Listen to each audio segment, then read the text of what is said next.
Ассалаумағалейкум құрметті көрермендерім, баршаңызға қайырлы күн.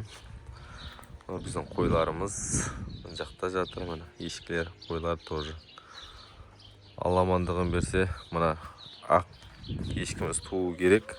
Мына кеше жақында келген қойымыз туды. Ұрғашы қозы туды. Мына қозысы міне. Осы тут. Мұнаныкі енді түті жақсы өсіп қалды кішкене. Енді мынау туу керек, Алла бұйыртса желіні не істеген. Қой қырқатын адам таптым. Алла бұйыртса қойлардың бәрін қырқып тастайды. Алла болса. Сосын енді тауықтар өтіп кетті. Тауықтар жаңғалаға кетті. Бірақ әлі алған жоқ, ақшасын аударып қойды. Енді Алла бұйыртса ертең понедельник алам дегендей болды.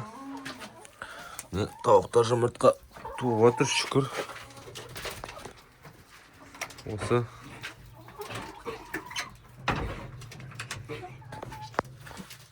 Алла бұйыртса енді күтем.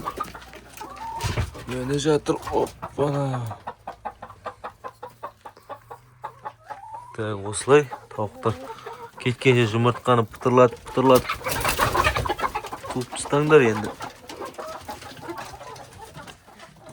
Кетіп қалсаңдар тауық жоқ, жұмыртқа туатын.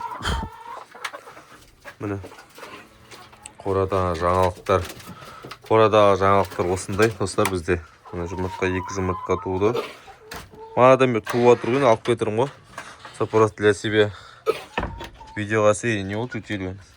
Видеоға сірейін деп келе жатқаным ғой. Жаңалықтармен бөлісейін деп. Сосын айтпақшы, қаздар өтіп кетті. Қаздар Жымпиты қаласына кетті. Жымпитінің өзіне мәкен, ауылдың жеріне ме точно білмеймін. 19 бас қазы Жымпитыға кетті. Енді Башкирский үйректің балапандары қалды. Олар да тоже біреу алам деп жатыр еді, енді көреміз. Келіп алып кетсе, соған беріп жіберемін. Міне осылар қалды, тек қана болды. Сосын тауықтар сатылып кетті. Тауықтардың енді көбісі Атырауға, Доссорға, Құлсарыға, Ақтөбеге, осы Оралдың ішіне кетті ғой. Енді соңғы последний мына жерде 23 тауық бар, олар жаңғалаға сатылды. Ақшасын аударып тастады уже. Сосын мына не қаздар Жымпиты қаласына кетті. Мына үйректер тоже бір осы қаланың айналасында бір жерге кетеді. Точно білмеймін, бірақ мына сөйлескен адам осы қаланың айналасында тұрам деген. Соған осы барлығы